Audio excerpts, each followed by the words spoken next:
Hi hello everyone, welcome to our channel Khushi Telugu stories. మీరు కనుక నా ఛానల్ని ఫస్ట్ టైం చూస్తున్నట్లయితే లైక్ చేయండి, షేర్ చేయండి, తప్పకుండా సబ్స్క్రైబ్ చేసుకోండి.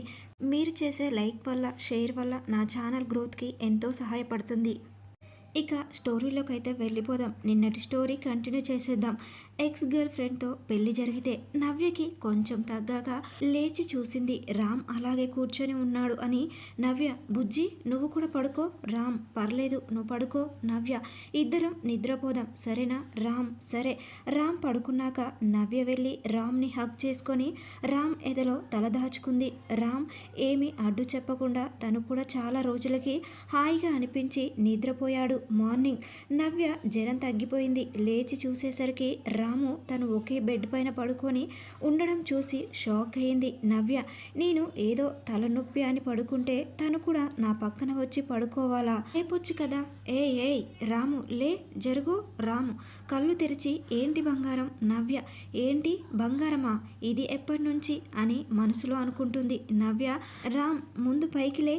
రామ్, ఏంటి రామా? నైటు బుజ్జి బుజ్జి అని పిలిచి ఇప్పుడు రామ్ అంటుంది. రామ్, ఏమైంది? బాగానే ఉన్నావా? నవ్య, నాకేమైంది? నేను బాగానే ఉన్నా. నైట్ ఏదో తలనొప్పిగా ఉండి పడుకున్నా అంతే. రామ్, ఏంటి అంతేనా? దీనికి జ్వరం వచ్చినట్టు గుర్తుకు లేదా ఏంటి? జరిగింది మొత్తం గజినీలా మర్చిపోయింది అనుకుంటా. రామ్, ఒక్క రోజుల్లోనే తలనొప్పా? అలాగైతే నువ్వు జాబ్ చేసినట్టే, మళ్ళీ మేనేజర్వి. ఇలా అయితే ఎలా? మేడం, నవ్య, అంత లేదు, నేను చెయ్యగలను. నాకు బస్లో రావడం అలవాటు లేదు, అందుకే తలనొప్పి అంతే. అయినా జరుగు, బ్యాంకుకి టైం అవుతుంది. రామ్ నవ్య చేయి పట్టుకొని ప్రేమగా, రామ్ ఈరోజు అవసరమా రావడం? ఇంట్లోనే ఉండు, తలనొప్పి అన్నావు కదా. నవ్య, అంత లేదు, ఇప్పుడు తగ్గిపోయింది. అయినా ఏంటి బ్యాంకులో నేను తెలియకూడదని వద్దు అంటున్నావు. రామ్, నీ కర్మ, ఎక్కడికన్నా పో, జరుగు, నేనే వెళ్తా. నవ్య, ఆ వెళ్ళు. ఇదేంటి భూమిలా తిరుగుతుంది? భూకంపం వచ్చిందా ఏంటి? అరే కింద పడేలా ఉన్నా ఏంటి? పడిపోయా. నవ్య, కొంచెం ఆగి పైకి లేచి వెళ్దాం. కళ్ళు మూసుకో, ఏదో తేడాగా ఉంది. కౌంట్ చేద్దాం. 1 2 3. నైట్ కూడా నాకు జ్వరం వచ్చిందా? రామ్ నాకు ట్యాబ్లెట్స్ వేస్తున్నట్టు నేను బుజ్జి అని పిలిచాను. తన దగ్గర పడుకున్నాను, ఇలాంటి కల వచ్చింది. ఏంటి, తన బెడ్ పైన పడుకుంటే ఇలాగే కలలు వస్తాయా? అయినా కలలు కని అలసిపోయాను అనుకుంటా. అర్థమైంది, దీన్నే కళ్ళు తిరగడం అంటారు. నవ్య, నిన్న రాత్రి ఏం తినలేదు కదా, అందుకే పద వెళ్ళి తొందరగా తినాలి. నవ్య రెడీ అయి బయటికి వచ్చి, అత్తమ్మ వెళ్తున్నా. రామ్, అమ్మ ఎక్కడికి? జ్వరం తగ్గిపోయిందా? నవ్య, ఏంటి నాకు జ్వరమా? ఎప్పుడొచ్చింది? రామ్, అమ్మ నీ జ్వరం నీకు తెలియదా? నైట్ అసలు ఎంత పిలిచినా లేవలేదు. నువ్వు ఫుల్ ఫీవర్. నీకు రామే దగ్గరుండి చూసుకున్నాడు. నవ్య, అవునా అత్తమ్మ? రాత్రి నీతో మాట్లాడి వెళ్ళి నిద్రపోయాను, ఇప్పుడు లేచాను అంతే, గుర్తుంది. అంటే అది కల కాదా? నిజంగానే రామ్ని బుజ్జి అని పిలిచి తన ఒళ్ళో పడుకున్నానేమో. తనని అనవసరంగా తిట్టాను. రామ్, అమ్మ అయినా ఇప్పుడు ఎక్కడికి? హెల్త్ బాగాలేదు కదా, ఈరోజు ఇంట్లోనే ఉండు. నవ్య, పర్లేదత్తమ్మా, నేనిప్పుడు బాగానే ఉన్నా, ఇప్పుడే జాయిన్ అయ్యాను, ఇప్పుడే లీవ్ పెట్టను, నేను బాగానే ఉన్నాను. రామ్, ఉండని అమ్మా, మనం చెప్తే విననప్పుడు పని మనం చేసుకోవాలి. నవ్య, రామ్, అమ్మ సరేలే, నీకు ఏం ప్రాబ్లం లేకపోతే వెళ్ళు. రామ్ తనని ఆఫీస్ దగ్గర వదిలిపెట్టు. రామ్, అమ్మ నాకు లేట్ అవుతుంది, తనని ఆటోలో వెళ్ళమను. నవ్య, ఇద్దరం వెళ్ళేది ఒకే బ్యాంకుకు, కానీ నన్ను తీసుకెళ్ళడా? రామ్, అమ్మ రామ్ ఒక్కరోజే కదా, తీసుకువెళ్ళు. నవ్య, పర్లేదులే అత్తమ్మ, తను చాలా బిజీ అనుకుంటా, నేను వెళ్తాను. రామ్, సరే అమ్మ, తీసుకువెళ్తాను, రమ్మను. బాయ్ అమ్మ.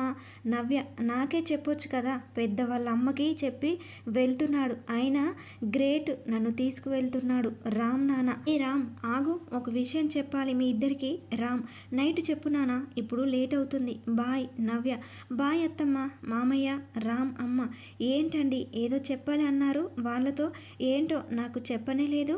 రామ్, నాన్న ఇప్పటి నుంచి వాళ్ళు మనతో ఉండరు, వాళ్ళ కోసం ఇంకో ఇల్లు చూశాను, అన్ని సెట్ చేశా ఇంట్లో. ఈ ఆదివారం వాళ్ళు వెళ్ళాలి, అదే చెప్పాలి అనుకున్నా. రామ్, అమ్మ కానీ ఎందుకు అలా? రామ్, నాన్న తొందరలోనే తెలుస్తుంది. వారం రోజు డైరెక్ట్ రామ్ని నవ్యని రామ్ నాన్న కొత్తగా రెంట్కు తీసుకున్న ఇంటికి తీసుకెళ్తాడు. రామ్, ఏంటి నాన్న ఎవరింటికి వచ్చాం, ఎవరు కనపడడం లేదు. రామ్, నాన్న మీ ఇల్లు అయితే వేరే వాళ్ళు ఎందుకుంటారు? రామ్, మా ఇల్లు ఇది. ఎప్పటి నుంచి నాన్న? రామ్, నాన్న ఇప్పటి నుంచి ఇది మీ ఇల్లు. మీ ఇద్దరికి పెళ్ళయింది, మీ ఇద్దరికి జాబ్ ఉంది, మంచి శాలరీ ఉంది, మీకు రెస్పాన్సిబిలిటీస్ ఉన్నాయి ఇప్పుడు. సో మీరే మిమ్మల్ని చూసుకోండి. అంటే రామ్, నువ్వు మీ భార్యని చూసుకో. అమ్మ నవ్య, నువ్వు రామ్ని చూసుకో, సరేనా? నీకు కావలసినవి అన్నీ ఉన్నాయి. నెక్స్ట్ మంత్ నుంచి అన్నీ మీరే చూసుకోండి, సరేనా? బాయ్, జాగ్రత్త. ఆ ఇంట్లో మీ వస్తువులన్నీ ఇక్కడే పెట్టాను, మీరు సర్దుకోండి. ఎవరి బట్టలు ఎక్కడ పెట్టాలో మీ ఇష్టం. రామ్, కానీ నాన్న ఎందుకిలా?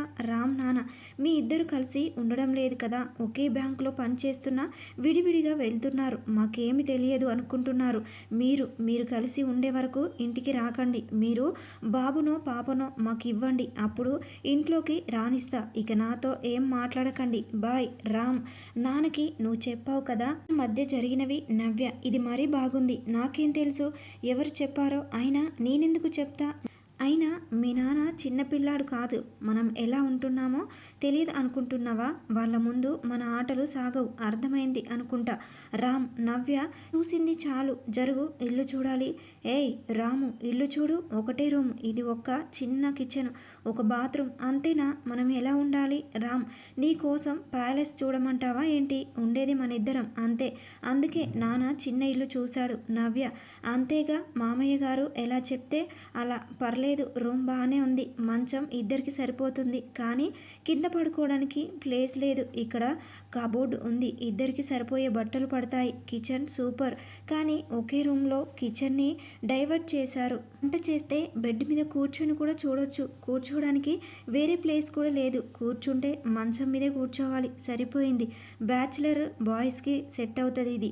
మేము కూడా బ్యాచిలర్స్మే కదా, చూద్దాం, మనకు నచ్చినట్టు మార్చేద్దాం. అంటే ఇప్పటి నుంచి ఇది నా ఇల్లు, ఇండిపెండెంట్ హౌస్. ఇప్పుడు చెప్తా బుజ్జి పని. బుజ్జి కాదు, రామ్, అంతే. అమ్మ, ఇల్లు ఫుల్ సెట్, నా బట్టలు, నా కిచెను, బెడ్రూమ్ అన్నీ ఓకే. ఇప్పుడు రెడీ అయి వద్దాం. రామ్, నవ్య ఎక్కడ ఉంది? ఇల్లు సర్దినట్టుంది, నా వస్తువులేంటి అక్కడే ఉన్నాయి? నావి సర్దలేదా? దొంగ మొహంది. నవ్య, ఏంటి హస్బెండ్ గారు మొహం కోపంతో వెలిగిపోతుంది? రామ్, నా బట్టలు ఎందుకు సర్దలేదు? నవ్య, అబ్బా, ఒక్కసారి ఫ్లాష్ బ్యాక్లోకి వెళ్ళండి. సార్, తమరే అన్నారుగా తమ బట్టల్ని ముట్టుకోకూడదు అని, అప్పుడే మర్చిపోయావా? రామ్, ఇప్పుడేంటి? నా పనులు నేనే చేసుకోవాలి అంతేనా? నవ్య, స్పెషల్గా ఏం చెప్పను, బాగానే అర్థం చేసుకున్నావు. వంట వండడం, బట్టలు ఉతకడం, ఇంట్లో పని నేను చేస్తాలే. వద్దు అంటే చెప్పు, ఏం చేయను. రామ్, నా పని అంటే నాకే చాలా కష్టం, అవసరమా దీంతో మనకి? సరే అంటే చాలు. రామ్, సరేలే, నువ్వే చేయి, బయట పని నేను చేస్తా. అంటే మార్కెట్ నుండి ఏమన్నా కావాలి అంటే తెస్తా, ఓకేనా? నవ్య, ఓకే ఓకే, వెళ్ళి కూరగాయలు తీసుకురా, వంట చేయాలి. అలాగే ఈ లిస్ట్లో ఉన్న సరుకులు తీసుకురా. రామ్, ఏంటివి ఇంత లిస్ట్ ఉంది? ఉప్పు, పసుపు, కారం, ఎక్స్ట్రా సరుకులు, డైరీ మిల్క్, చిప్స్, మాజా. ఏంటివి లాస్ట్లో? నవ్య, అవి కూడా సరుకులే, తీసుకురా. రామ్, నేను ఇంట్లోకి కావలసినవి తెస్తా, నీకు తీసుకురాను. బాయ్. నవ్య, ఎలా తీసుకురావో నేను చూస్తా. నవ్య, నేను చెప్పినవి ఎక్కడున్నాయి? రామ్, నేను చెప్పానుగా తీసుకురాను అని. నవ్య, ఇదిగో నీ బట్టలు. రామ్, ఏయ్, ఏంటి మడత పెట్టినవి కబోర్డ్ నుంచి తీస్తున్నావు? నవ్య, నేను చెప్పినవి నువ్వు తీసుకురాకుండా వచ్చినప్పుడు నేనెందుకు నువ్వు చెప్పకుండా బట్టలు మడత పెట్టాను? నువ్వు తెస్తావని, కానీ నువ్వు తీసుకురాలే. సో నేను నీ కోసం చేసింది క్యాన్సిల్ చేశా. బట్టలు నువ్వే పెట్టుకో ఇప్పుడు. రామ్, కర్మ, ఒక్క చాక్లెట్ తీసుకురాకపోతే ఇంత పెద్ద పనా? ఇవన్నీ పెట్టడం నా వల్ల కాదు. పోనీలే, ఒక చాక్లెట్ కదా, తీసుకొస్తా. రామ్, ఇదిగో నువ్వు చెప్పినవి తీసుకొచ్చాను, ఇప్పుడు పెట్టు. బట్టలు, నా వస్తువులన్నీ సర్దు. నవ్య, నేను చాక్లెట్కి పడిపోయే రకం కాదు, అర్థమైందా? నేను చెప్పినప్పుడు తీసుకురాలేదు, ఇప్పుడు నీ పని చేయాలి కాబట్టి నాకు లంచం ఇస్తున్నావా? రామ్, చాక్లెట్ తెస్తానే కదా నా పని చేసింది, ఇప్పుడు ఇస్తాను చెయ్యి అంటే లంచం ఇస్తున్నావా అంటుంది. రెండు ఒకటే కదా, అర్థాలు మార్చేసింది. నా బుర్ర హీట్ ఎక్కింది. బాబోయ్, దీనిని నాకు ఇప్పుడు మూడ్ లేదు, సర్దే అంతా ఇలాగే కబోర్డ్లో పెడతా. టైం ఉన్నప్పుడు చూద్దాం. రామ్, నవ్య కొంచెం టీ పెట్టవా? నవ్య, నేను పెట్టను, కావాలంటే పెట్టుకో. రామ్, సరే. నవ్య, దేనిలో పెట్టుకోవాలి? వాటర్ ఇవ్వు కొంచెం. షుగర్ ఎక్కడుంది? టీ పౌడర్ ఎక్కడా? అన్నీ వేశాను, ఇంకేమన్నా వేస్తారా? స్టవ్ ఆన్ చేయి కొంచెం. ఇప్పుడు చూడు, అదిరిపోతుంది. నవ్య, చిచి, ఏది టీనా? నీకు టీ చేయడం కూడా రాదా? రామ్, ఏయ్, ఇప్పుడు చూడు టేస్ట్ ఎలా ఉంటుంది. నవ్య, చూద్దాం. రామ్, చి, ఇలా ఉందేంటి? దీని ముందు నా పరువు పోయేలా ఉంది. ఇప్పుడు ఎలా? మరి ఇంత ఘోరంగా చేశానేంటి టీని? నవ్య, ఎలా ఉంది? టీ సూపర్గా ఉంది కదా. రామ్, నాకు ఇప్పుడు తాగాలని లేదు, నేను అలా బయటికి వెళ్ళొస్తా. నవ్య, అర్థమైందిలే, ఇదిగో తాగు, నా కోసం తీసుకున్నా, కొంచెం మిగిలింది టీ. రామ్, వద్దులే, నా టీ బాగుంది, తాగుతా. నవ్య, ఇదిగో ఇస్తున్నప్పుడు తీసుకోవాలి, లేదు అంటే నాకు తిక్క రేగిద్ది అనుకో, ఈ టీని నేను నీ నోట్లో పోస్తా, అప్పుడు నీ ఇష్టం. రామ్, సరేలే, ఇటు ఇవ్వు చూద్దాం, నీ టీ ఎలా ఉందో. పర్లేదు, బాగానే ఉంది. నవ్య, ఈ పొగరుకు ఏం తక్కువ లేదు, కొంచెం సేపు ఆగు, వంట చేస్తా, తిని పడుకుందు. నవ్య, నేను గోడ వైపు పడుకుంటా, నువ్వు ఇటు సైడ్ పడుకో. రామ్, లేదు, నేను గోడ వైపు పడుకుంటా, నువ్వు ఇటు పడుకో. నవ్య, నేను చెప్పేదే చెప్పావు, నేను కింద పడతా అని భయం నాకు, అందుకే గోడ వైపు. రామ్, సరే పడుకో. నవ్య, ఇదిగో ఇది బార్డర్, ఇక్కడికి అస్సలు రాకూడదు చూడు. రామ్, హలో మేడం, నాకు అంత ఇంట్రెస్ట్ లేదు, తమరు అసలు కాదు, మూసుకొని పడుకో. నవ్య, ఆఫీస్లో మేడం అని పిలిస్తే చాలే, ఇక్కడ కూడానా? నేను అంటే ఎంత రెస్పెక్ట్. రామ్, నవ్య, సరే కానీ నా చాక్లెట్ ఎక్కడా? రామ్, నువ్వే లంచం అన్నావుగా, అందుకే నేను తిన్నా. నవ్య, ఏంటి తిన్నావా? పిల్లోతో కొడుతూ ఉంది, నా చాక్లెట్ తిన్నావా? రామ్, ఏ ఆగు అంటూ నవ్య చేయి పట్టుకొని ఆపుతాడు. నవ్య వెళ్ళి రామ్ పైన పడుతుంది అనుకోకుండా. అలా పడేసరికి నవ్య అలాగే చూస్తుంది. రామ్ కూడా నవ్యని చూస్తున్నాడు. రామ్కి సిద్ధు అన్న మాటలు గుర్తొస్తాయి. మొహంలో చిరునవ్వు వచ్చింది. నవ్యని అలాగే దగ్గరకు తీసుకున్నాడు. నుదుటి మీద కిస్ చేయడానికి నవ్య కళ్ళు మూసుకుంది. అప్పుడే నవ్య ఫోన్ వచ్చింది. ఇద్దరు తేరుకొని సరిగ్గా కూర్చుంటారు. నవ్య ఫోన్ చూసింది. డార్లింగ్ అని పేరు ఉంది. నవ్య సంతోషంగా బయటికి వెళ్ళింది మాట్లాడడానికి. రామ్, అదే నెంబర్, అదే పేరు, తనతో నవ్య ఇంకా మాట్లాడుతుందంటే ఇంకా తనని మర్చిపోలేదన్నమాట. మరి నన్ను ఎందుకు పెళ్లి చేసుకుంది? దీనిని నమ్మాను చూడు, నాది తప్పు. అయినా సిద్ధిగాని తంత వాడి వల్లే జరిగింది. పాస్ట్ మర్చిపో, ఇప్పుడు కొత్త లైఫ్ స్టార్ట్ చేయి, నవ్యతో హ్యాపీగా ఉండు, జరిగింది మర్చిపో, వేరే వాళ్ళ పాస్ట్ మనకెందుకు? ఒకవేళ నవ్య కాకుండా వేరే అమ్మాయితో పెళ్ళి అయినా తన పాస్ట్ నీకు తెలియదు, తను ఎలాంటిదో నీకు తెలియదు. అయినా పెళ్లి తర్వాత నీతో ఎలా ఉంటుందో అది చూసి ప్రేమించే వాడివి కదా. ఇప్పుడు నవ్య కూడా వేరే అమ్మాయి అనుకో, తను నీతో ఎలా ఉందో అలా నువ్వు ఉండు, దగ్గర కావడానికి ట్రై చేయి అంటావా? ఇప్పుడు చూడు, తను ఇంకా తన డార్లింగ్తో మాట్లాడుతుంది. దీనిని అస్సలు నమ్మను ఇంకా. నవ్య, ఏంటి రామ్ అప్పుడే పడుకున్నాడు, అసలు ఏమైంది రామ్కి?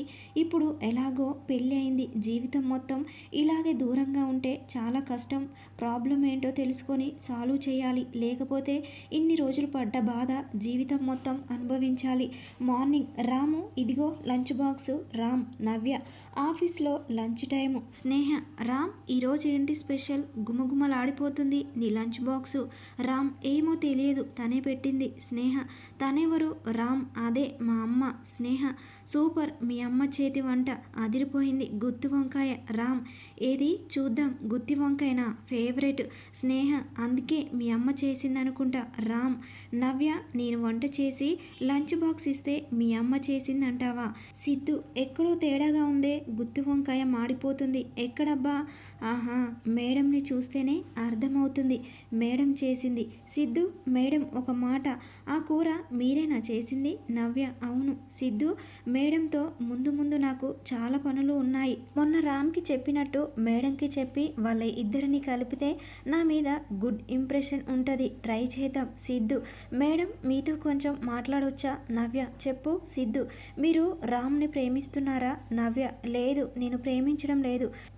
ప్రేమించను కూడా. ఎందుకు ప్రేమించాలి? అసలు నేను ఇంత చేస్తున్నా అసలు నేను భార్యని అని చెప్పుకోవడానికి ఇష్టం లేదు, ఇంకెందుకు ప్రేమించడం దండగా. సిద్ధు, అంటే మేడం రామ్ని ప్రేమించడం లేదంటే వేరే ఎవరినైనా? సిద్ధు, అంటే మేడం ఏమి అనుకోవద్దు, రామ్ అంటే ఇష్టం లేదంటే ఇంకెవరినన్నా చేస్తున్నారా? నవ్య, ఏంటి? సిద్ధు, అంటే అది అది రామ్ చెప్పాడు మేడం మీరు ఎవరినో ప్రేమించారని. కానీ నాకు అలా అనిపించడం లేదు మిమ్మల్ని చూస్తుంటే, అందుకే అడిగాను. Sorry madam. నవ్య ఏంటి రామ్ చెప్పాడా నేను వేరే వాడిని ప్రేమించాను అని? ఇంతకు ఏం చెప్పాడు నీకు? ప్లీజ్ మొత్తం కొంచెం క్లియర్గా చెప్పవా? సిద్ధు సరే మేడం, మొన్న రాము డల్గా ఉంటే అడిగితే చెప్పాడు. రామ్ సిద్ధుకి చెప్పాడు, సిద్ధు నవ్యకి చెప్పాడు. నేను మీకు చెప్తాను మొత్తం నవ్య సైడ్ నుంచి రామ్ సైడ్ నుంచి ఏం జరిగిందో చూద్దాం. నవ్య రామ్ బర్త్డే వస్తుంది, స్పెషల్గా ఉండాలి. ఈసారి సర్ప్రైజ్ ఇవ్వాలి నేను. ఇంకా 1 మంత్ ఉంది, అప్పటిలోపు కొంచెం మనీ సంపాదించాలి. ఎలా అబ్బా అని అడగాలి. మనీ కోసం 1 మంత్ అంటే ఎవరిస్తారు పని? హాయ్ ఏ నవ్య, ఏంటి ఇక్కడ కూర్చొని ఆలోచిస్తున్నావు? హాయ్ ఏ దశప్ప ఏంటి నవ్య నువ్వు కూడా నన్ను వెక్కిరిస్తున్నావు అందరితో పాటు? నవ్య మరి నీ పేరు అదే కదా, దశప్ప కాదు. నువ్వు అలా పిలవకు, అక్కలాంటి దానివి. తమ్ముణ్ణి ఇలా చేస్తారా? నవ్య సరేలే ఏమని పిలవాలి మరి? దశప్ప డార్లింగ్ అని పిలువు. D for darling. నవ్య కానీ కష్టం కదా దశప్ప. నవ్య ఏం చెప్పిందో తర్వాత చూద్దాం. దశప్ప ఏం పర్లేదులే నువ్వు పిలువు. నవ్య సర్లే డార్లింగ్ ఏంటి అలా టెన్షన్లో ఉన్నావు? నవ్య ఏం లేదు, మీ బావది బర్త్డే ఉంది, సర్ప్రైజ్ గిఫ్ట్ ఇద్దాం అనుకుంటున్నా. కానీ ఇంట్లో మనీ అడగాలంటే భయంగా ఉంది, అందుకే ఏదన్నా పని చేద్దాం అనుకుంటున్నా. కానీ 1 మంత్కి పని ఎవరిస్తారు? Darling sisters I'm here, why are you taking tension? నవ్య ఏంటి నువ్వు నాకు పని ఇస్తావా? డార్లింగ్ నేను ఇవ్వను కానీ ఇప్పిస్తా. నవ్య నిజమా? ఎక్కడా? డార్లింగ్ పద చెప్తా, నాతో రా. నవ్య కానీ ఇప్పుడు రామ్ వచ్చే టైం అయింది డార్లింగ్. అబ్బా తను వచ్చేలోపు వెళ్ళి వద్దాం, నీకు పని చూపించి అన్నీ మాట్లాడి వద్దాం. నువ్వు ఈవినింగ్కి వెళ్ళు, అప్పుడు నాకు టైం ఉండదు, అందుకే ఇప్పుడు వెళ్దాం. నవ్య సరే పద తొందరగా వెళ్దాం. డార్లింగ్ బైక్ పైన నవ్య వెళ్తుంది. అప్పుడే రామ్ వస్తాడు. ఏంటి నవ్య నాకు చెప్పకుండా ఎక్కడికి వెళ్ళింది? అది కూడా వాడితోనా? తను వచ్చాక అడుగుదాం. డార్లింగ్ ఇదిగో ఇక్కడే మా ఫ్రెండ్ రెస్టారెంట్ ఓపెన్ చేశాడు, తను నా మాట కాదనడు. సో ఇక్కడ ఏమన్నా పని ఉందో అడుగుతా, నువ్వు కూర్చో. హే క్రిష్ ఎలా ఉన్నావు? ఎలా ఉంది రెస్టారెంట్? ఏయ్ రా మామ ఎలా ఉన్నావు? ఏంటి ఇప్పుడు గుర్తొచ్చానా? ఏంటి అమ్మాయితో వచ్చావు? ఇది ఇప్పటి నుంచి నాకు చెప్పనే లేదు. డార్లింగ్ నోరు మూసుకో, తను నాకు అక్క లాంటిది. క్రిష్ అబ్బా నేను నమ్మలేకపోతున్నాను. నువ్వు ఒక అమ్మాయిని అక్క అంటున్నావా? నీకు సెట్ అవ్వదులేరా. ప్రతి అమ్మాయిని కోరికతో చూసే వాడివి, నీకు అక్కనా? డార్లింగ్ లేదురా నిజంగా అంటున్నా. తనని చూస్తే నాకు అలా అనిపించలేదు, అక్కలా ఫీల్ అవుతున్నా. తనకి నా గురించి ఏం తెలియదు. నోరు మూసుకో జరుగు, లేకపోతే తన ముందు నేను చీప్ అవుతా. తనకు హెల్ప్ చేద్దామని నీ దగ్గరకు తీసుకొచ్చాను. క్రిష్ సరే ఏంటి చెప్పు? డార్లింగ్ తనకు జాబ్ కావాలి 1 మంత్, తన లవర్కి గిఫ్ట్ కోసం. నీ దగ్గర ఏదన్నా పని ఉందా? క్రిష్ ఇంతలా చెప్పావు కాబట్టి నేనే చూసుకుంటున్నా, అది తనను చూసుకోమను. ఓన్లీ 1 మంత్ కాబట్టి, కానీ శాలరీ 5,000 ఇస్తా, అంతకంటే ఎక్కువ ఇవ్వలేను. డార్లింగ్ సరే ఓకే 5,000 నేను ఇస్తా, మొత్తం 10,000 శాలరీ అని చెప్పు సరేనా? క్రిష్ రే నువ్వు ఇవ్వడం ఏంటిరా? అంత హెల్ప్ ఎందుకు చేస్తున్నావు? డార్లింగ్ రుణం తీర్చుకుంటున్నారా? ఒక్కసారి నేను ఒక అమ్మాయిని మోసం చేశాను, అప్పుడు వాళ్ళ ఫ్యామిలీ మెంబర్స్ వచ్చి కొట్టారు, రోడ్డు మీద పడేసి వెళ్ళిపోయారు. అప్పుడు ఎవరు నన్ను పట్టించుకోలేదు. అప్పుడే నవ్య నన్ను చూసి హాస్పిటల్లో జాయిన్ చేసింది. నా గురించి ఏం తెలియకపోయినా నాకు హెల్ప్ చేసింది. అప్పటి నుంచి అమ్మాయిలని అలా చూడడం మానేశాన్రా. అందుకే నవ్యని అక్కలా భావిస్తున్నా. ఇప్పుడు మొత్తం మారిపోయాన్రా. కానీ తనకు ఏం తెలియకూడదు, లేకపోతే నన్ను చీకొడుతుంది. నేను చేసిన పనులకి ఎవరు నాతో సరిగ్గా లేరు. అందుకే క్రిష్ అర్థమైందిలే, తనని పిలువు చెప్దాం పని గురించి. డార్లింగ్ నవ్య ఇట్రా, అర్థమైంది కదా, పని కాలేజ్ అవ్వగానే రావాలి సరేనా? నవ్య థ్యాంక్స్ డార్లింగ్ సరే పద, బావగారు వెయిట్ చేస్తూ ఉంటారు. నవ్య రామ్ నవ్య వాడితో ఎక్కడికి వెళ్ళింది? అసలు మళ్ళీ వాడితోనే వస్తుంది, చూద్దాం ఏం చెప్తుంది. నవ్య బాయ్ డార్లింగ్. రామ్ ఏంటి డార్లింగా, వీడిని ఎందుకు అలా పిలుస్తుంది? నవ్య రామ్ ఎక్కడబ్బా కనిపించడం లేదు, ఇంకా రాలేదేమో, వెయిట్ చేద్దాం. రామ్ ఏ బంగారం. నవ్య హే బుజ్జి ఇంతసేపు ఎక్కడికి వెళ్ళావు? రామ్ ఇప్పుడే వస్తున్నా, సారీ లేట్ అయింది. ఏం చేశావు ఇంతసేపు? నా బంగారంకి బోర్ కొట్టిందా? నవ్య ఏం లేదు బుజ్జి, నీ కోసం వెయిటింగ్, ఫోన్లో గేమ్ ఆడుతున్నా. అమ్మో, నేను పని కోసం వెళ్ళినట్టు అస్సలు తెలియకుండా ఉండాలి, లేదంటే సర్ప్రైజ్ మిస్ అవుతుంది. రామ్ సరే బంగారం పద, క్లాస్కి టైం అవుతుంది. నవ్య నవ్య బుజ్జి నేను వెళ్ళాలి, బాయ్, నాకు కొంచెం పని ఉంది. రామ్ ఏంటి బంగారం ఈ మధ్య అసలు నాతో టైం స్పెండ్ చేయడం లేదు, ఎక్కడికి వెళ్తున్నావు నాకు చెప్పవా అసలు? నవ్య అబ్బా ప్లీజ్ బుజ్జి నన్నేమీ అడగకు, వెళ్తున్నా, బాయ్. రామ్ సరే. రోహిత్ రామ్ ఫ్రీగా ఉన్నావా? అలా రెస్టారెంట్కి వెళ్దాం పదా. రామ్ సరే పద రెస్టారెంట్లో. నవ్య డార్లింగ్ నువ్వేంటి ఇక్కడ? డార్లింగ్ ఏం లేదు, ఇలా వెళ్తుంటే నిన్ను ఒకసారి చూసి వెళ్దామని వచ్చా, కూర్చో కాఫీ తాగుదాం. నవ్య వద్దు, నేనే ఇక్కడ జాబ్ చేస్తున్నా, ఇలా నీతో కూర్చుంటే ఎలా చెప్పు? డార్లింగ్ అబ్బా వాడు నా ఫ్రెండేలే, నేను చెప్తా, నువ్వు కూర్చో. నవ్య సరే కాఫీ చెప్పు. అప్పుడే రామ్ రోహిత్ రెస్టారెంట్కి వస్తారు. రామ్ అనుకోకుండా నవ్యని చూస్తాడు. ఏంటి అర్జెంటుగా వెళ్ళాలని చెప్పి వీడితో కూర్చొని కాఫీ తాగడానికి వచ్చిందా? నాతోనే అబద్ధాలు చెప్తుంది ఎందుకు? వెళ్ళి అడుగుదాం. రోహిత్ ఉన్నాడు, వాడికి తెలిస్తే కాలేజీలో మొత్తం చెప్తాడు. ఇక్కడ నుంచి వీడిని తీసుకుపోవాలి ముందు, రేపు అడుగుతా అతనని. సరే అండి, బాయ్. ఇంతటితో 3వ భాగము పూర్తయింది. 4వ భాగంతో మళ్ళీ కలుద్దాం. ఈ వీడియో కనుక మీకు నచ్చితే లైక్ చేయడం మర్చిపోకండి, సబ్స్క్రైబ్ చేసుకోండి.